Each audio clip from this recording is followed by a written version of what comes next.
Graça e paz. Amém? Nós vamos abrir a palavra do Senhor no livro de Colossenses 1 e vamos ler o verso 3 até o versículo 10. A palavra do Senhor, ela diz o seguinte: Graças damos a Deus, Pai de nosso Senhor Jesus Cristo, orando sempre por vós.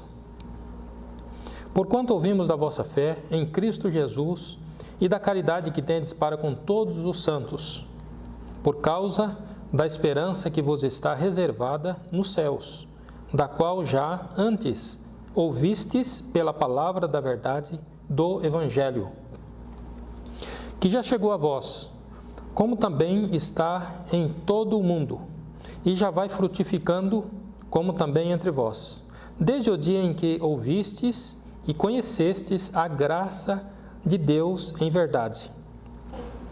Como aprendestes de Epáfras, nosso amado conservo, que para vós é um fiel ministro de Cristo, o qual nos declarou também a vossa caridade no Espírito.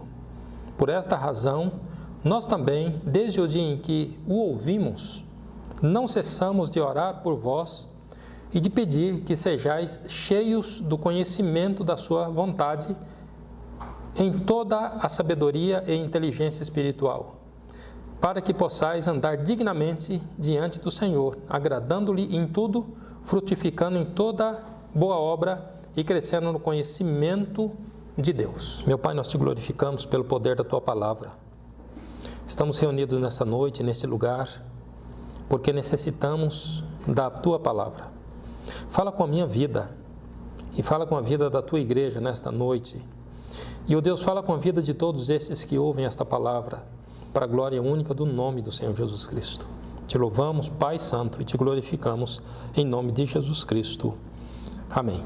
Paulo orava para que eles fossem cheios do conhecimento da vontade de Deus.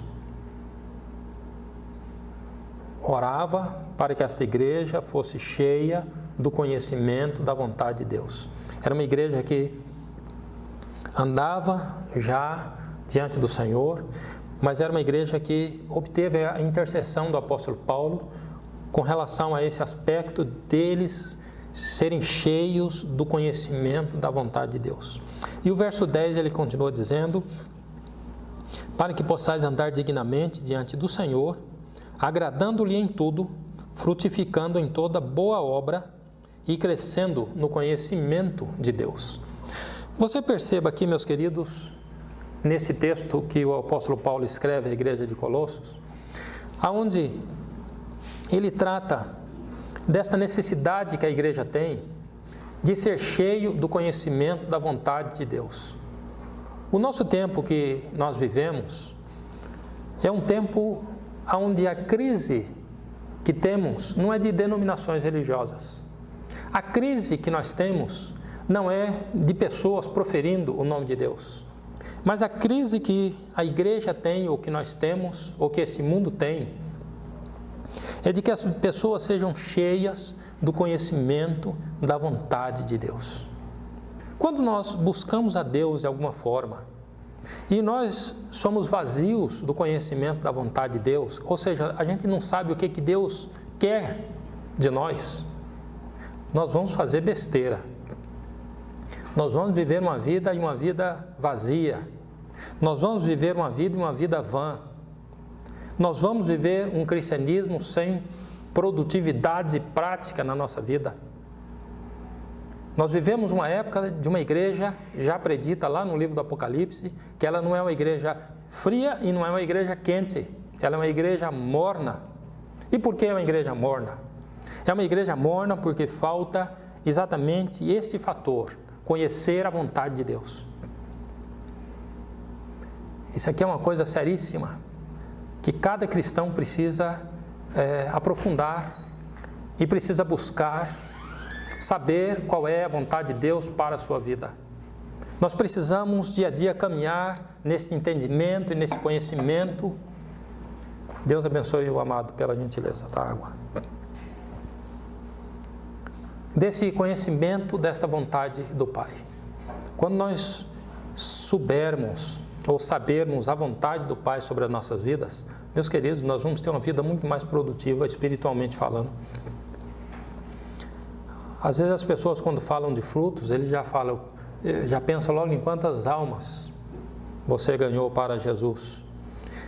Mas quando a palavra de Deus ela faz menção de frutos, ela traz em primeiro plano esta questão da vida de Cristo em mim.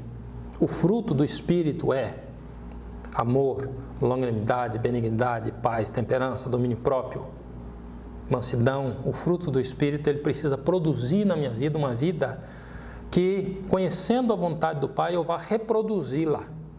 E vá reproduzir a intenção de Deus aqui nesse mundo para alcançar outras vidas. As pessoas não precisam ser alcançadas por denominações, as pessoas precisam ser alcançadas pela palavra de Deus. Porque é a palavra de Deus que muda, é a palavra de Deus que transforma, é a palavra de Deus que regenera. É a palavra de Deus que, entrando no coração do homem, ela pode verdadeiramente depurar, pode verdadeiramente purificar, pode verdadeiramente transformar realidades, pode mudar situações, pode quebrar cadeias, pode libertar das prisões de Satanás. É a palavra que realiza esta obra, porque a palavra de Deus, ela é uma palavra de poder. O Senhor Jesus Cristo, ele escreve lá no livro de Marcos, no capítulo 12, 24, nós temos lá ele repreendendo aqueles homens que o buscam, aqueles fariseus que buscam a Jesus para pegá-lo em um enrosco ali com relação ao casamento. E eles trazem lá uma questão para o Senhor Jesus Cristo, dizendo: olha, teve uma mulher que teve 7 maridos, e o primeiro casou com ela e morreu sem deixar descendência, e o segundo da mesma forma, casou com ela, morreu sem deixar descendência, e o terceiro e assim até o 7º. Na ressurreição dos mortos, de quem será essa mulher, visto que ela pertenceu a 7 maridos? E o Senhor Jesus Cristo olha para aqueles homens, certamente admirados, porque eram homens que conheciam a letra, e diz: porventura não errais vós, em razão de não conhecerdes as Escrituras, nem o poder de Deus? Quer dizer, vocês não estão errando por conta de não conhecer a Escritura, não conhecer a vontade de Deus, não conhecer o poder de Deus que está revelado e manifesto na pessoa de Jesus Cristo. Vocês não estão errando por conta disto, por causa deste fato. Porque conhecer Deus é o desafio do nosso tempo. É o desafio da sua vida. Você precisa conhecer Deus. Conheçamos e prossigamos. Nós vamos ver esse texto daqui a pouco. Conheçamos e prossigamos em conhecer o Senhor. O propósito de Deus é que eu conheça-o e que eu prossiga em conhecê-lo. Eu preciso conhecer o Deus da minha salvação. Eu preciso me aprofundar nesse conhecimento desse meu Deus, essa intimidade que você e eu, nós precisamos ter com o nosso Pai Celestial. Uma intimidade verdadeiramente e um conhecimento não só de as pessoas terem falado de um Deus para nós, ou da gente ter ouvido e viver um Deus literal, mas viver um Deus verdadeiramente experimental. Não é o Deus que fez na vida do outro, é o Deus que faz na sua vida. Faz do ponto de vista da libertação, do ponto de vista da transformação, do ponto de vista da salvação, do ponto de vista do descanso, da paz, do contentamento. Eu tenho visto muitas pessoas que buscam a Deus e ao invés de ter contentamento, ao invés de aprender a repartir, as pessoas parecem que o Senhor Jesus Cristo que entra e habita no corpo delas, faz com que elas sejam ambiciosas, descontentes com o que Deus tem dado, com o que o Senhor tem feito. E nós precisamos retornar a uma palavra, e uma palavra verdadeira, uma palavra original. Vamos abrir a palavra do Senhor lá no Salmos 37, quando nós temos o Senhor estabelecendo aqui por esta Escritura. Salmo 37, no versículo 5, a palavra do Senhor, ela diz assim: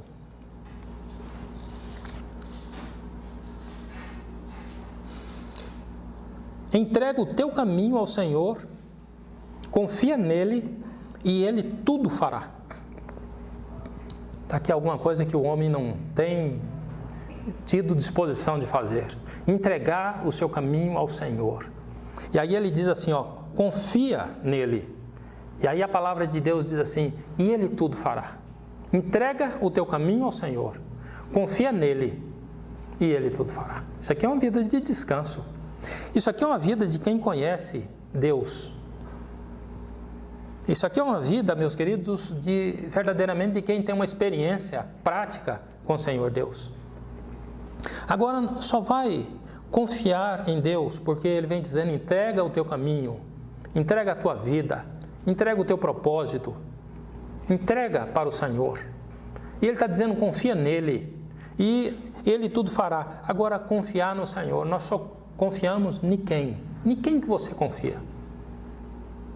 E a palavra de Deus, ela vem nos informando em quem que nós confiamos. Veja aí no Salmo, no capítulo 9, 10. Vamos ler o 9 e o 10. Salmos 9, versículo 9 e versículo 10. A palavra diz assim: o Senhor será também um alto refúgio para o oprimido, um alto refúgio em tempos de angústia. E em ti confiarão os que conhecem o teu nome, porque tu, Senhor, nunca desamparaste os que te buscam. Olha esta palavra aqui. Em ti confiarão os que conhecem o teu nome. Os que conhecem Deus vão confiar em Deus. Os que conhecem experimentalmente esse Senhor, confia. O Salmo 91, ele vem fazendo menção ali de um descanso que nós temos à sombra do Onipotente. Descansar à sombra do Onipotente. É algo bendito, é algo maravilhoso. Confiar no Senhor Deus. E para confiar nós precisamos conhecer. E para conhecer o Senhor, nós precisamos nos aplicar à palavra, nós precisamos nos aplicar à oração, nós precisamos fazer o que Salomão recomendou lá no livro de Provérbios, no capítulo 3, no capítulo 2, capítulo 3, e ele vai tratando ali desta busca por este conhecimento do Senhor. A Bíblia chega dizendo que a sabedoria, ela serve de sombra, como de sombra serve o dinheiro. Mas a excelência da sabedoria é que ela dá vida aos seus possuidores. Nós precisamos, meus queridos, aprofundar a nossa vida espiritual. E como que aprofunda? Aprofundamos a nossa vida espiritual conhecendo o nosso Deus, conhecendo o nosso Senhor. Nós vamos conhecer Deus em uma intimidade. O Senhor Deus, Ele diz, entra no teu aposento e ora ao Pai, que em oculto te ouve e vai te recompensar. Então, entra lá num local e fala com o Senhor. É ali que você vai abrir o seu coração para o Senhor, seu Deus. É ali que você vai falar para o Senhor, é ali que você vai se derramar diante do Senhor. Essa intimidade de você com Deus dispensa a plateia. É muito fácil a gente mostrar espiritualidade para as outras pessoas. Mostrar espiritualidade na forma de vestir, mostrar espiritualidade na forma de falar, tentar mostrar eloquência, e isso e aquilo outro. Mas o Senhor, Ele quer que nós entremos lá no seu aposento e falemos com Ele lá no secreto. É lá que nós vamos conhecer a esse Senhor que já nos conhece e já prescruta o nosso coração. Os amados têm tido um quarto secreto para falar com Deus? Os amados têm tido um momento de oração com o Senhor Deus? Se não tem tido, meus queridos, está na hora de começar a ter. A intimidade com o Senhor dispensa a plateia, nós precisamos compreender isso.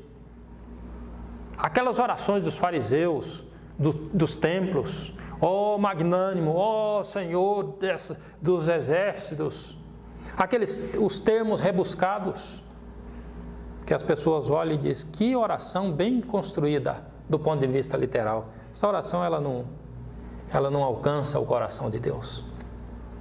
Mas a oração que alcança o coração de Deus é aquela oração onde você entra lá, você e Ele.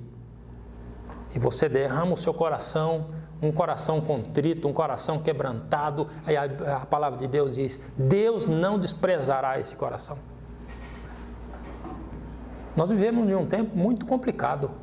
Porque o tempo que nós vivemos é uma época de muito entretenimento. Inclusive dentro da igreja.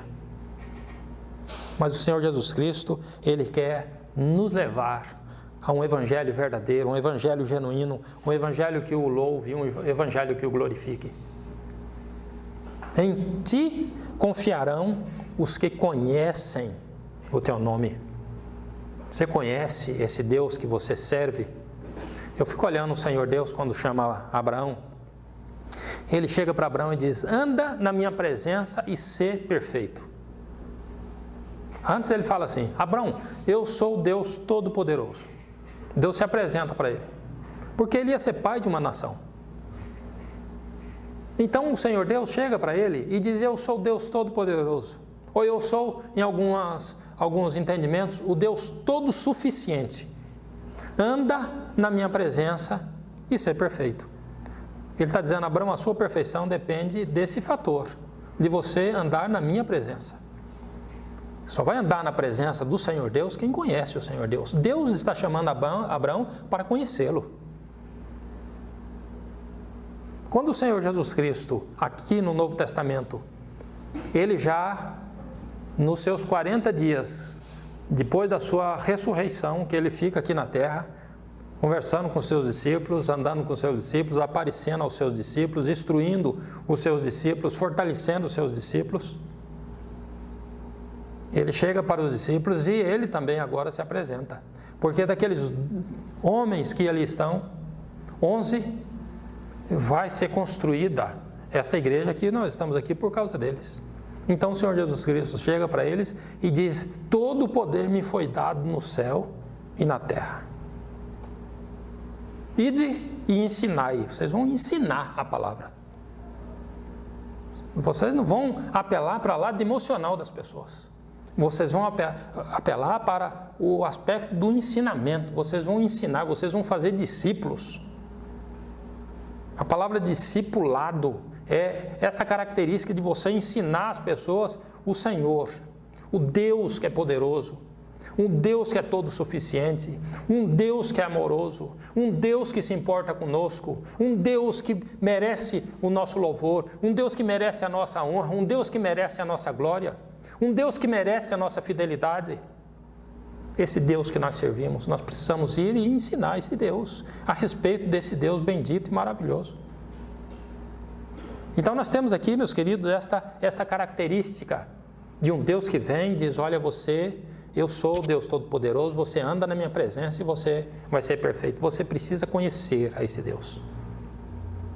A igreja, eu já tenho dito, precisa conhecer Deus. Eu fico olhando o Senhor Jesus Cristo quando ele diz, quando o Filho do Homem voltar, porventura, achará fé na terra? Porventura ele vai achar fé na terra? E eu fico pensando com essa palavra, e eu fico olhando e digo, nós já estamos chegando lá para perto do fim de todas as coisas, porque os sinais já têm se cumprido. Então, está muito próximo à volta do Senhor Jesus Cristo. E esta palavra, quando eu voltar, porventura acharei fé na terra, e eu olho para a terra. Eu olho para o tanto de missão que tem, para o tanto de pregação que tem, eu olho para a internet. Nós mesmo estamos utilizando esse veículo para pregar a palavra. Eu olho para a televisão, tanto de mensagens que tem, de pregação que tem. Eu saio daqui, vou para casa, por tanto de igreja que eu passo. E eu fico olhando o Senhor Jesus Cristo fazer essa palavra. Quando o Filho do Homem voltar, porventura achar a fé na terra? Seria o caso da gente dizer, mas Senhor, o Senhor não está vendo tantos os locais, tantas iniciativas de pregar a sua palavra? Mas ele não está fazendo menção de denominações e nem de religiões. O Senhor Jesus Cristo está fazendo menção de uma característica, quem verdadeiramente conhece a minha pessoa. Fico olhando o Senhor Jesus Cristo olhar do céu para a terra para ver se via um justo, e ele não viu ninguém, precisou encaminhar Jesus. E depois nós temos o texto lá de João, quando a palavra do Senhor vem dizendo que o Senhor Jesus Cristo o Senhor Deus procura a verdadeiros adoradores. Mas, Senhor, tem tantos adoradores, mas aí ele diz, eu estou procurando verdadeiros adoradores. Eu estou procurando verdadeiramente essas pessoas que têm um relacionamento pessoal comigo. Não são muitas. Não são muitas. Quisera Deus que eu e você sejamos um dessa seleta categoria que tem tido um relacionamento íntimo, um relacionamento pessoal com o Senhor Deus. Eu quero verificar, porque existe um termômetro que mede se uma pessoa ela conhece a Deus e se é obediente ao Senhor. Existe um termômetro para a gente observar na palavra do Senhor. Vamos abrir em 1 João, no capítulo 2. Abra aí esta palavra e acompanhe aqui, meus queridos, comigo. Em nome de Jesus Cristo.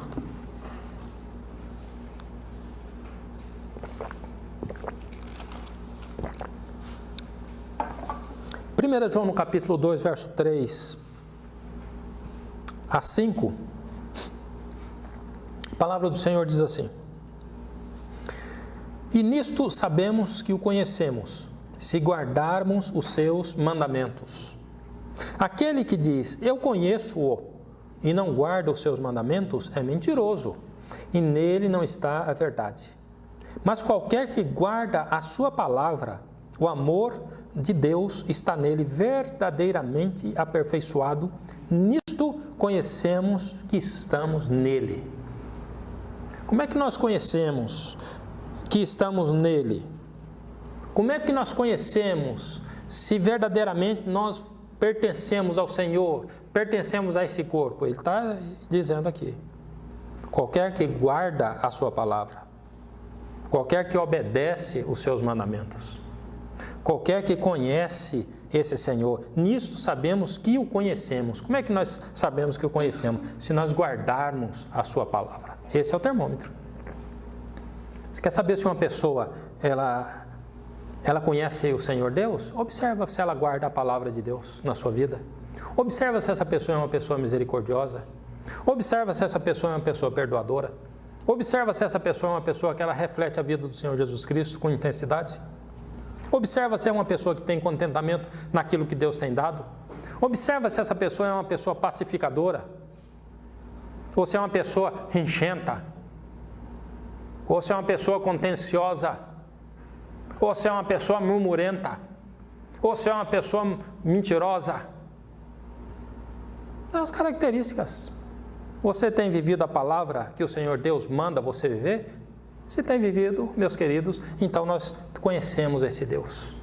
Existe um conhecimento nesse Deus e Ele vem dizendo, olha, vamos crescer nesse conhecimento. Conheçamos e prossigamos em conhecer esse Deus. Bendito esse Deus maravilhoso. Veja aí esse verso 6, porque conhecer ao Senhor me leva a um patamar que Ele chama de estar colocado nele, estar nele. O verso 6 diz assim: aquele que diz que está nele, também deve andar como ele andou. Olha que palavra. Aquele que diz que está na igreja, aquele que diz que está na denominação, aquele que diz que está onde? Aquele que diz que está nele, no Senhor. É para estar na pessoa de Jesus Cristo. É para fazer parte desta família, é para fazer parte desse corpo, o corpo do Senhor Jesus Cristo. A igreja de Cristo é esta igreja mística formada por homens e mulheres de todos os lugares que verdadeiramente adoram, louvam e glorificam o Senhor, que buscam conhecer o Senhor que serve. Tem muita gente aí com medo do diabo. E sabe por que tem medo do diabo? Porque não conhece o Deus que serve. Tem muita gente aí com medo das catástrofes, com medo desse mundo, com medo... E sabe por que tem medo? Porque não conhece o Deus que serve. Porque se conhecesse, não temia. O nosso Deus é maior. O nosso Deus é fiel. E o nosso Deus, Ele nos sustenta. Amém, meus irmãos? Amém. Amém. Aleluia. Glória a Deus. O Salmo 91, verso 14, nós vamos ler esta palavra do Senhor. Salmo 91, o versículo de número 14 até o verso 16. Esta palavra do Senhor, ela vem dizendo o seguinte: pois que tão encarecidamente me amou, também eu o livrarei, pô-lo-ei no alto retiro, porque conheceu o meu nome. Ele me invocará, e eu lhe responderei, estarei com ele na angústia, livrá-lo-ei e o glorificarei. Dar-lhe-ei abundância de dias e lhe mostrarei a minha salvação. Esta palavra do Senhor, que ele vem tratando aqui, pois que tão encarecidamente me amou, também eu o livrarei. Então você me amou, o Senhor está dizendo, eu vou livrar você, eu vou livrá-lo. Meus queridos, isso aqui é uma bênção do Pai. Ele está dizendo que Ele vai nos colocar num alto retiro. Ele me invocará e eu lhe responderei. Quando esse indivíduo, esse homem, invoca o Senhor responde. Porque essa pessoa é uma pessoa que conhece ao Senhor. Essa pessoa é uma pessoa que ela tem intimidade com o Senhor. Nós precisamos buscar, meu querido, dia a dia, esta intimidade com o Senhor, esta vida espiritual prescrita aqui nas Escrituras, que o Senhor tem para mim e para vocês, para todos aqueles que o temem, todos aqueles que o buscam. Porque esta obra realizada na cruz é uma obra tremenda, é uma obra maravilhosa, é uma obra cabal. O conhecimento, ele descortina a graça diante dos olhos das pessoas. Quando nós conhecemos Deus, nós verificamos a maravilha que é servir ao Senhor. Quando existe um conhecimento desse Senhor, um conhecimento experimental desse Senhor, nós vamos chegar num ponto de dizer como que Deus é maravilhoso. O salmista diz, prova e vede que Deus é bom. Deus é bondoso quando nós o conhecemos. Que pai, meus queridos, que é mal para o seu filho? Que pai que trata mal o seu filho? Que pai que quer o mal para o seu filho? Pois é, o nosso Deus, Ele quer também o bem. O nosso Senhor, Ele nos quer fazer bem. E nós precisamos servi-lo, nós precisamos conhecê-lo, nós precisamos amá-lo, nós precisamos adorá-lo e nós precisamos viver essa vida para a glória do Senhor. Eu quero verificar com os amados esse texto de João no capítulo 4, verso 10. Aqui nós temos aquela mulher samaritana e a obra que ela realizou ali foi uma obra maravilhosa, porque a obra maravilhosa é uma obra de conhecer o Senhor e levar as pessoas a esse entendimento, a esse conhecimento. João no capítulo 4, versículo 10.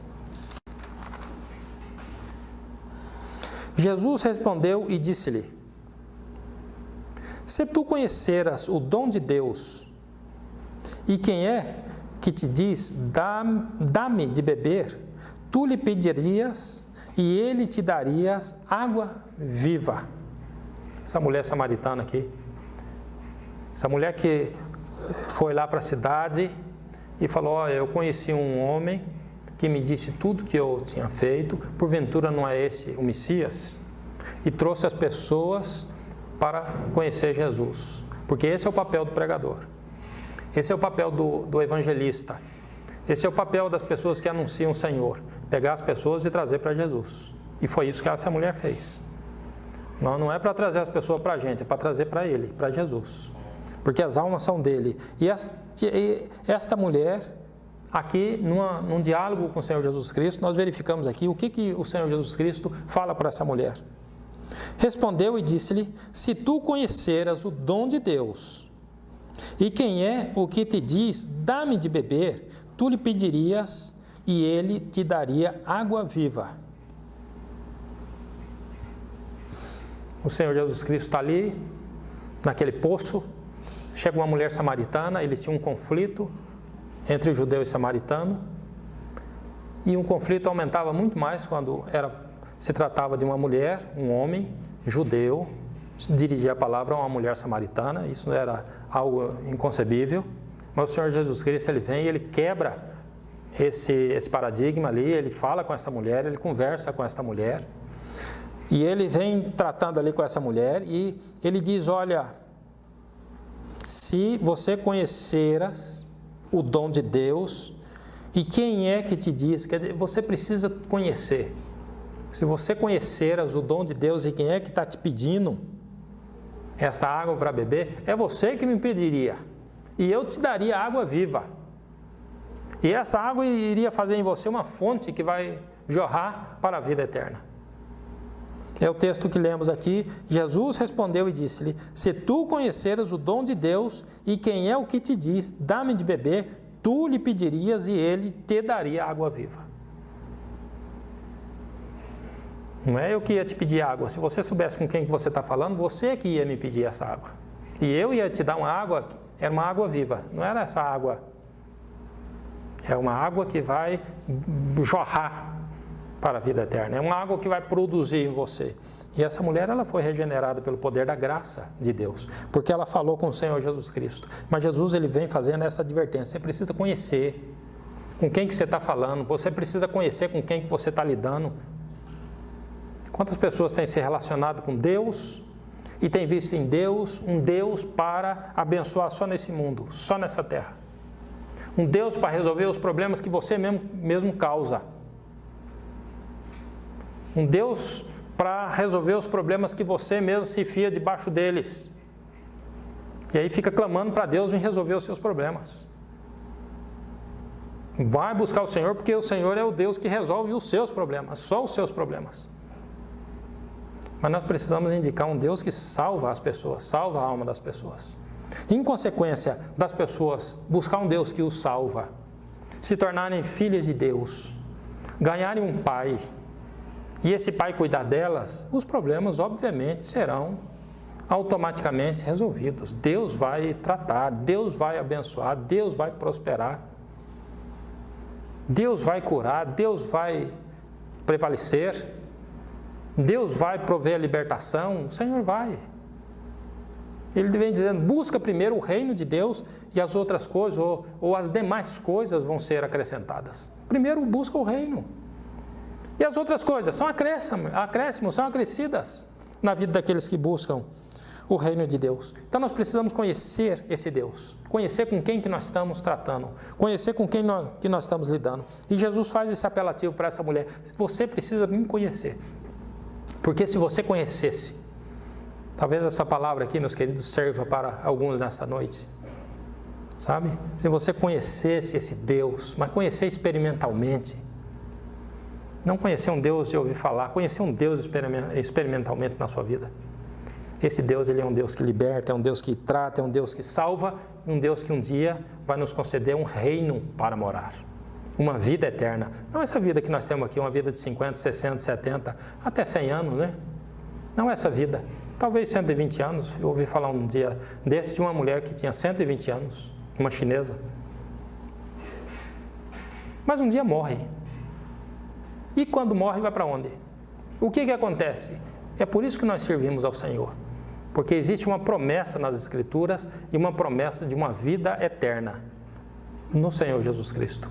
Uma vida bendita no Senhor Jesus Cristo. Eu quero que você abra em Provérbios no capítulo 2, versículo 1 até o verso 6. Nós vamos ler aqui, eu vou ler para os amados essa palavra. Filho meu, se aceitares as minhas palavras e esconderes contigo os meus mandamentos, para fazeres atento à sabedoria o teu ouvido, e para inclinares o teu coração ao entendimento, e se clamares por entendimento, e por inteligência alçares a tua voz, se como a prata a buscares, e como o tesouro escondido a procurares, então entenderás o temor do Senhor, e acharás o conhecimento de Deus. Porque o Senhor dá sabedoria, e da sua boca vem o conhecimento e o entendimento. Salomão, ele escreve aqui, e ele vem fazendo menção da excelência da sabedoria, desse conhecimento, e ele chega dizendo, olha, nós precisamos garimpar. O conhecimento é a arte do garimpeiro. Ele está dizendo, olha, se clamares por entendimento e por inteligência alçares a sua voz, se como prata a buscares e como o tesouro escondido a procurares. Você vai encontrar o Senhor, você vai entender o temor do Senhor. Você vai entrar nessa dimensão espiritual. Esse texto aqui fala de dedicação. Esse texto aqui fala de prioridade. Esse texto aqui fala de foco. Nós precisamos ter a nossa vida focada no Senhor. Esse texto aqui ele fala de primazia. Nós precisamos priorizar as coisas do Senhor e o Senhor das coisas. Nós precisamos amá-lo, nós precisamos louvá-lo, nós precisamos glorificá-lo. Quantas pessoas não têm deixado o Senhor Deus em segundo plano? Quantas vezes nós não temos cuidado das nossas vidas, daquelas coisas que o trabalho e o labor dessa vida e as coisas desse mundo, quantas pessoas não têm deixado o Senhor Deus para segundo plano? E Ele está dizendo, olha, você precisa priorizar. Eu fico olhando o garimpeiro, porque o garimpeiro ele entra no garimpo. E ele chega lá e ele pega as suas ferramentas. E ele vai para aquele monte de terra. E ele começa a cavucar ali, começa a cavar. E começa a lavar aquela terra. E começa a procurar com meticulosidade absoluta. Porque não pode passar nem um chibiozinho. E o diamante e o ouro são coisas pequenas. Não acham, achei uma pedra de ouro aqui. Não, ele chega, já achei uma pedra de ouro, é uma coisinha aqui. Às vezes não acha nem o ouro, acha só o sinal do ouro, que é uma pedra escura lá. Diz, aqui tem ouro, nós vamos cavar aqui.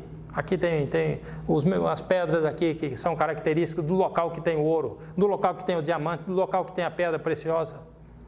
E aí eles começam a cavar ali, e cavar e observar com meticulosidade, com dedicação e com perseverança. O garimpeiro, meus irmãos, eles não desistem com muita facilidade. Eles lavam a terra e fazem um buraco e desbarranca aí. Você olha para aquele tamanho daquele buraco, você não acredita. Eu sei porque meu avô era garimpeiro. E no tempo que ainda podia garimpar, eu era menino, fui lá num local que meu avô tinha comprado para garimpar a terra. E ele desviou o rio, um pedaço d'água, um pouco d'água, a água do rio, pegou lá em cima, para a água chegar ali onde ele ia garimpar. E eu olhei aquele buraco, meu avô lá dentro, eu não acreditei que aquele homem, um senhor já de idade, tinha feito um buraco daquele tamanho. Lavando, pegava a terra e lavava para ver se tinha ali a pedra preciosa. E o conhecimento da palavra de Deus, ele está colocando nesse mesmo patamar. A gente às vezes chega e faz aquela oraçãozinha de cata-chinelo, ajoelha no pé da cama, ô Senhor Jesus Cristo, ou achou o chinelo, acabou a oração e acha que Deus vai abençoar. Acha que está bom. A pessoa às vezes pega o alimento, ô Senhor, obrigado por esse alimento e pronto, e acha que é só isso. Mas nós precisamos priorizar com comprometimento, com responsabilidade as coisas do Senhor. Eu estou fraco na fé. Você está fraco porque falta buscar o Senhor com esta dedicação, com esta meticulosidade. Mas eu estou fazendo sacrifício. Não é sacrifício, você tem que buscar ao Senhor. Você tem que garimpar esse conhecimento. É com o joelho no chão, é com os olhos nesta palavra, ou com os ouvidos atentos para ouvir esta palavra.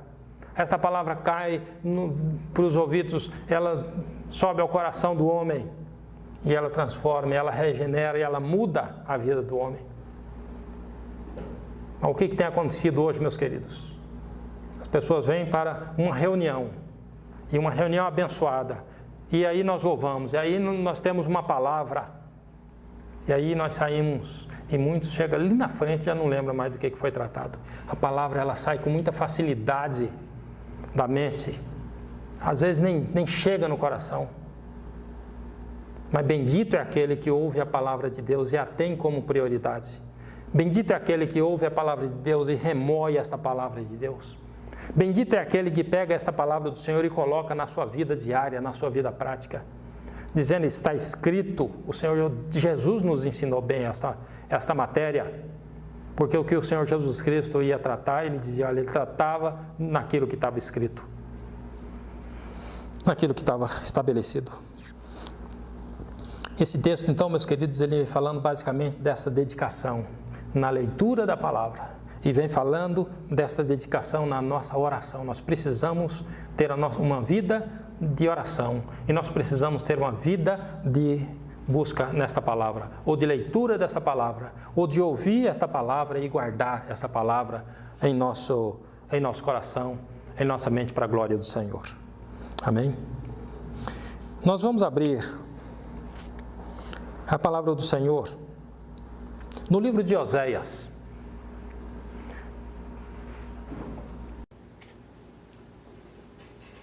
Oséias 6, 1-3 diz assim: Vinde e tornemos para o Senhor, porque Ele despedaçou e nos sarará, fez a ferida e a ligará. Depois de 2 dias nos dará a vida, ao 3º dia nos ressuscitará e viveremos diante dele. Conheçamos e prossigamos em conhecer o Senhor.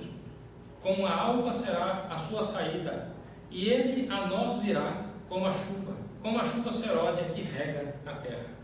Esta ideia que Oséias escreve aqui: conheçamos e vamos prosseguir em conhecer ao Senhor. É o que nós estamos fazendo aqui para a glória do Senhor. Nós vamos conhecer ao Senhor e nós vamos prosseguir cada dia.